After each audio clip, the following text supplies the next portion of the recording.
So, I've had this best friend for nearly a decade. We've been through thick and thin together, and I've always considered him like family. He's someone I thought would always have my back, you know? Well, life threw him a pretty tough curveball recently. He lost his job unexpectedly, and that hit him hard financially. It got to the point where he couldn't afford his place anymore. Naturally, when he asked if he could crash with me and my wife until he got back on his feet, I didn't hesitate to say yes. Friends help each other out, and that's what I was there for. He moved in at the start of this month, and initially it was great. We were hanging out like old times, catching up late into the night, just like we used to. But then I began to notice something that didn't sit right with me. My wife and he were getting noticeably close, closer than I would have expected. To be honest, at first, I brushed it off. I trusted both of them completely, and betrayal was the last thing on my mind. However, as the days passed, the vibe between them kept growing stronger, and I couldn't ignore it anymore. It was confusing and a bit alarming, but I still believed in their good intentions. That was until 3 days ago when my wife asked to talk. We sat down, and she confessed something that rocked my world. She and my best friend had fallen in love. She was quick to assure me that nothing physical had happened. They respected me too much to cross that line without talking to me first. But here's where it gets even more bizarre. She suggested that the three of us should start a polyamorous family. According to her, this was the best solution to the situation. She explained that she loved both of us and didn't want to lose either. In her eyes, embracing this kind of shared love was the most honest and fulfilling way to move forward. As if that wasn't enough to process, my best friend also came to me looking all serious and vulnerable. He admitted that he'd had feelings for my wife for a long time but never acted on them out of respect for me. Now faced with their mutual feelings, he felt it was wrong to keep this a secret any longer. He stressed that being honest was crucial to him, and he hoped I could understand and maybe even accept this new reality. So, that's the messy, complicated situation I'm dealing with right now. It's a lot to take in, and I'm stuck trying to figure out what I should do next. Do I laugh to keep from crying? Maybe? But one thing's for sure. It's definitely put me in a place where I have to think hard about what I value most in relationships and what my next steps should be. So, my question is, do I even try to save my marriage, or should I keep my sanity and run? Any other advice for me now? For the top comments before the update.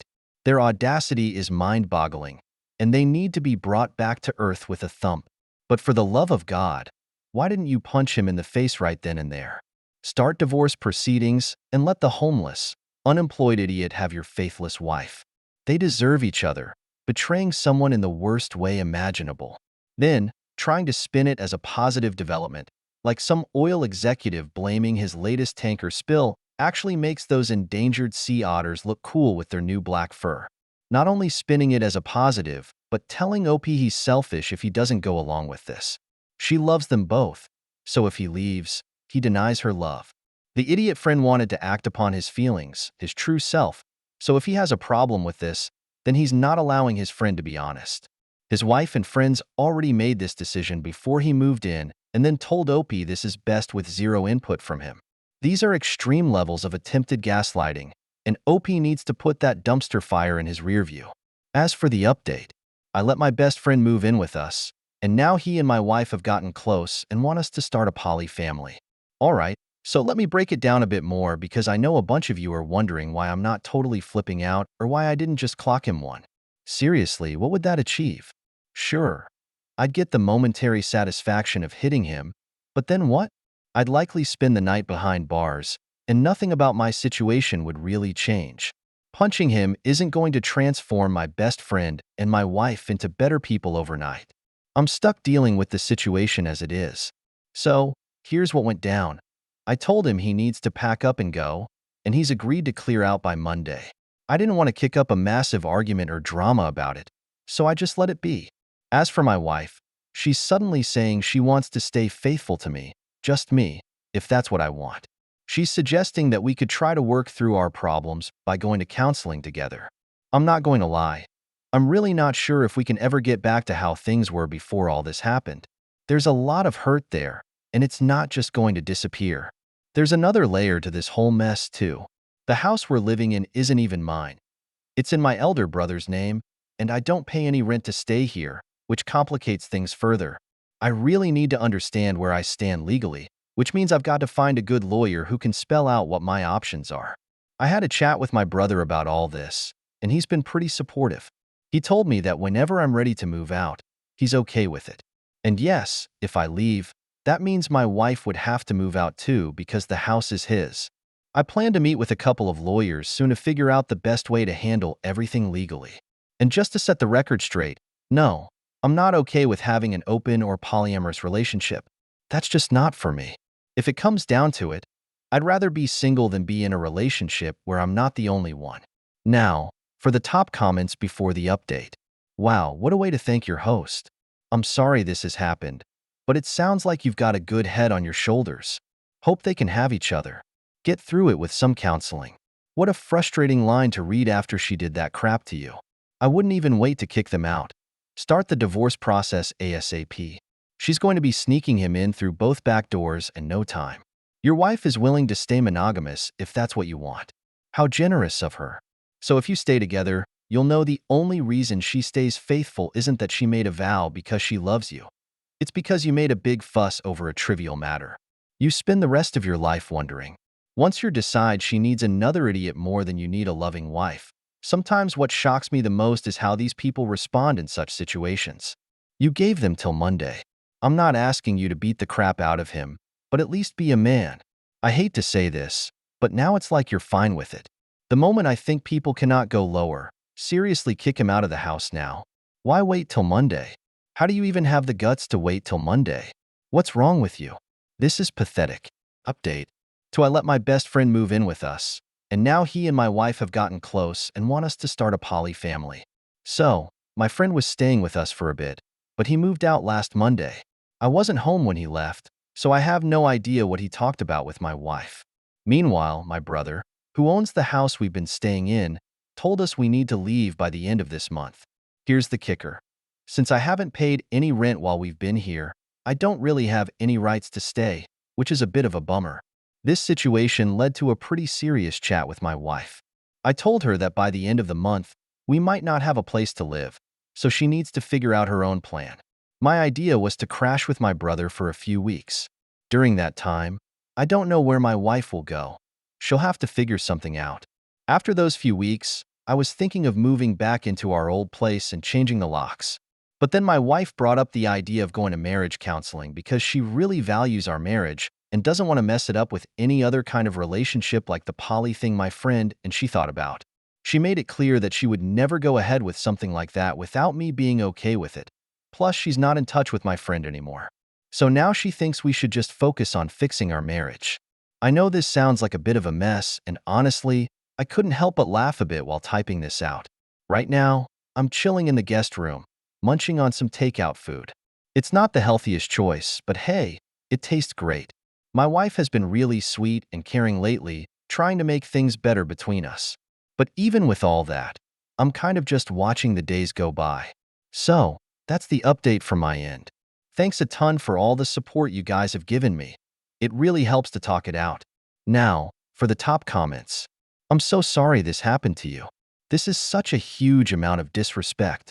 I honestly wonder if he had asked you specifically, besides needing a place to stay, to see if he could get with your wife because he has a crush on her or because they already had an affair going. Either way, disgusting. Your friend is scum. Your wife is scum. Block both from your life and get that divorce. Best of luck, OP. Take all the time you need. Get high with friends. Pick yourself up and move on. It's time. Story 2. One of my best friends, who's actually the only married guy in our tight-knit group, recently came up with an idea for all of us to take a trip together. It's a group of 5 of us, and we've been buddies for ages. But lately, we haven't really hung out much. Everyone's been caught up with their own lives, jobs, family, you know how it goes. So when he suggested a getaway, it sounded like a great chance to reconnect and have some fun like old times. His wife, who's pretty proactive when it comes to planning, took the initiative to scout out a place for us to stay. She found this cool spot, which was great. But part of me was hoping for a guy-only adventure, just like we used to do before anyone got married. Don't get me wrong, she's a nice person and all, but it changes the vibe a bit when it's not just the guys. They've been married for about 10 years now, and ever since they tied the knot, she's always been deeply involved in everything they do, including stuff with our friend group. I've gotten used to it over the years. It's just how things turned out. But anyway, they sorted out all the details for the trip, found the place, booked it, and then laid out the cost for each of us. When I saw the breakdown of what each person was supposed to pay, something didn't quite add up. They had split the total cost by 5 instead of 6. It looked like they hadn't included his wife in the cost sharing. Basically, they expected the rest of us to cover her share, which didn't seem fair to me. I brought it up right away because it just didn't feel right. Why should we all pay more so she could come for free? When I mentioned it, it got a bit awkward because no one else seemed to want to jump into the conversation. I felt like I had to stand my ground, though. It was a matter of principle. My friend insisted that he shouldn't have to pay for his wife, since they were the ones who found and booked the place. But I argued that it wasn't about who booked it. It was about all of us paying our fair share. I suggested that either his wife should be included in the cost splitting, which means all 6 of us sharing equally, or maybe she should sit this trip out so it could be just the guys, like old times. That didn't go over well at all. He got really upset and told me that if I was going to make a big deal out of it, maybe I shouldn't come on the trip.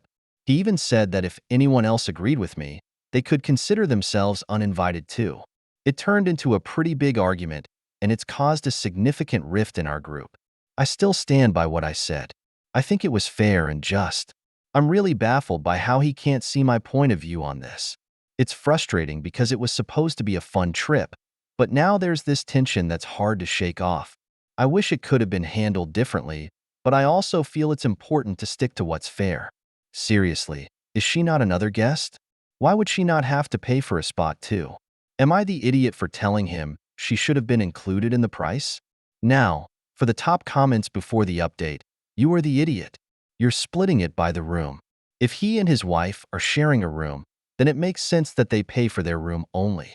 Splitting it by 6 people would mean that she's helping cover the costs of all of your rooms. ALS, so they invited you. You don't get to decide whether or not she goes. Get over yourself. I have to disagree with you. Every trip I've been on, including couples, pays or singles. You're not just paying for a room. You're paying for all the food and everything else. The security deposit will be refunded at the end of the trip if no damage is caused, so that is a part of the payment. OP should have approached it a different way though, since they invited him.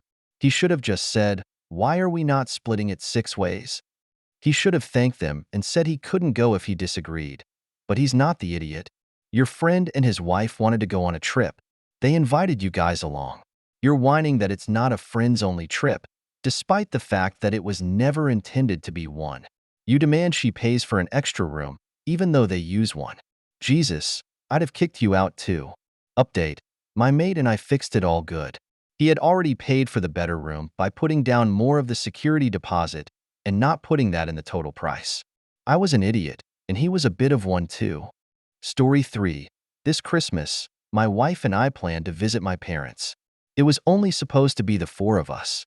However, Mom informed me my brother and his wife would also be visiting. My brother and his wife alternate whose family they see, and this year was supposed to be with her parents. It's why we decided to visit this year. I don't want my brother's wife anywhere near my wife. My brother's wife has what's called illness anxiety disorder. My lovely wife is a doctor. My brother's wife currently has injunctions against her from 2 different GPS because her work worries about being ill with illnesses she doesn't have, turned into harassment towards them. She's been sacked from her last 2 jobs over it. At once, you wouldn't stop saying that she had the same or similar cancer to one of her colleagues at the firm. The type of cancer was only found in men, but she was convinced more than once.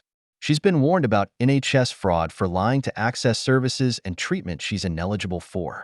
For example, she once attempted to forge a referral from a GP to a specialist because she was convinced the GP was wrong about her being fine. As a result, she's also been banned from more than one hospital, an A&E, unless it's a true emergency. The global restrictions were a perfect excuse for us to get married with no guests and sent photos and videos to everyone afterward. We had already booked the church, but the vice said that she would still do the wedding if we wanted, and we did. I've explained the facts about my brother's wife to my wife, and she says she trusts me. With her record of harassment against doctors, my wife doesn't want to be around her. My brother's wife has already contacted me, asking my wife to call her because she has medical questions. I told her not to do it again. Besides the ethical situation of treating a family member, my brother's wife doesn't have any of the illnesses she thinks she does. She also emailed my wife once at her work, using a general email she found online. My wife didn't respond to it when it was forwarded to her. She believes my wife will see she's right and give her all the referrals, medications, etc. that she wants. The pandemic has stressed my wife, and the last thing I want for her is this. I've told my brother and my parents that I'll never allow his wife near my wife so long as she carries on like she is.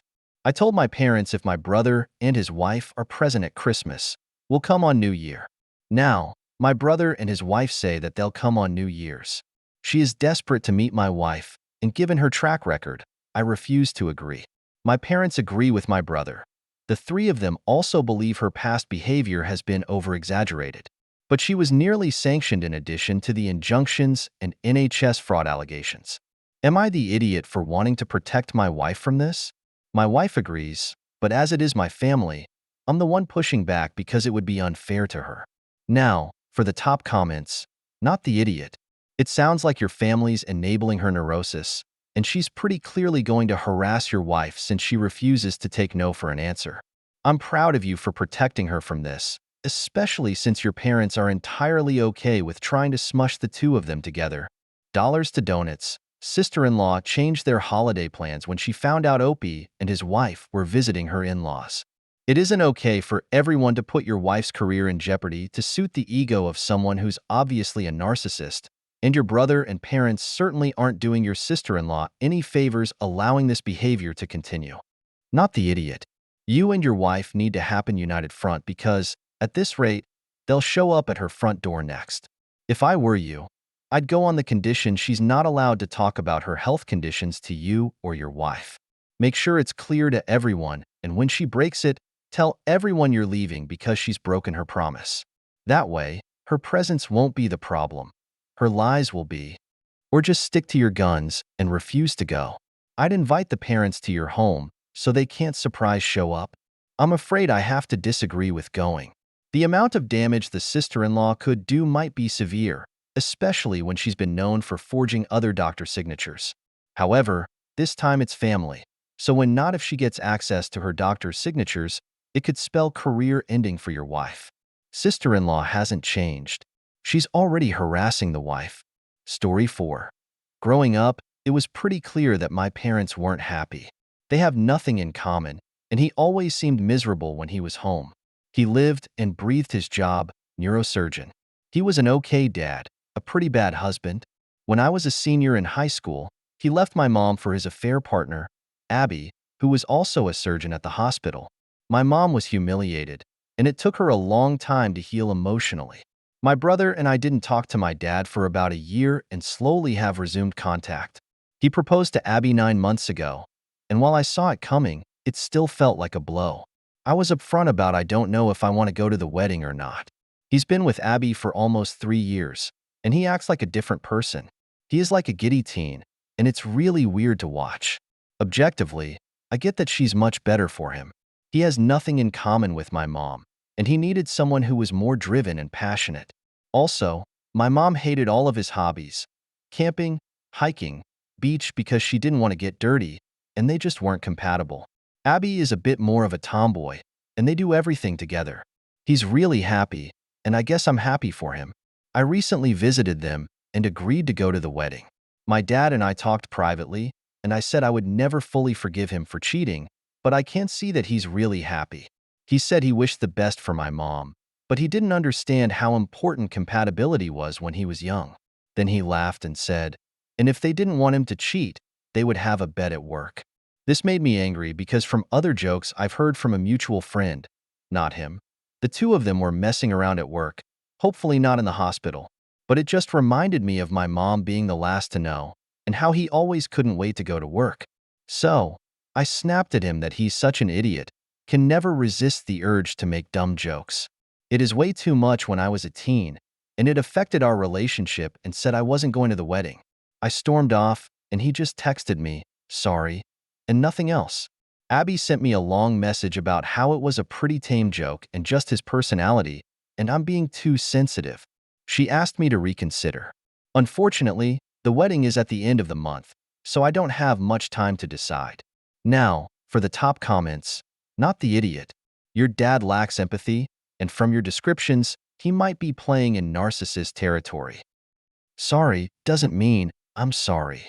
Abby's note clarifies that the two of them don't think he was insensitive, but he was, and you're better off with some distance here.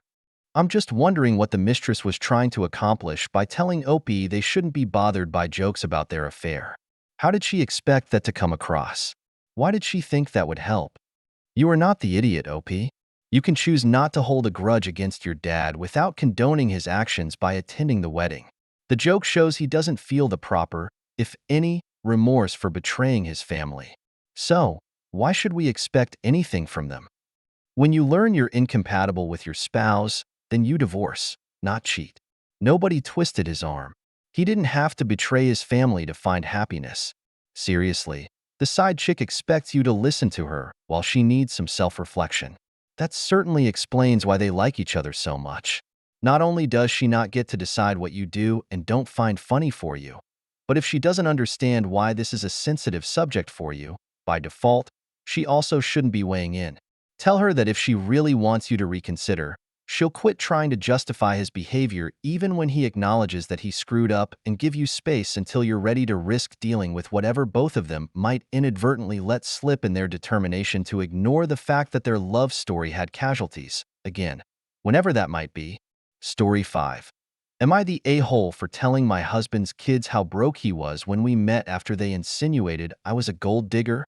I have 38F, been married to my husband Rob 52M for 4 years now. My husband's late wife died 1 year before we met, and we dated for 2 years before marriage. He has 2 kids, 28 Madison and 26 Brett. Note, I am not calling them my stepkids because they explicitly told me I am not their stepmom, just their dad's wife. I didn't play a part in raising them, so I'm okay with that. It's always been tense between us. I've tried my best to be kind to them and have been generous when I can be, but they are very cold with me. Being a child of divorce, I can partially relate to a parent moving on, so I try not to force anything. Madison recently got engaged, and we are excited about it. Everyone was over recently, and she asked about a wedding budget from us. Rob told her he was able to contribute $10K. She has bigger hopes for her wedding than this, so she was upset and kept asking for more. Rob, however, is still working hard on building his savings back up.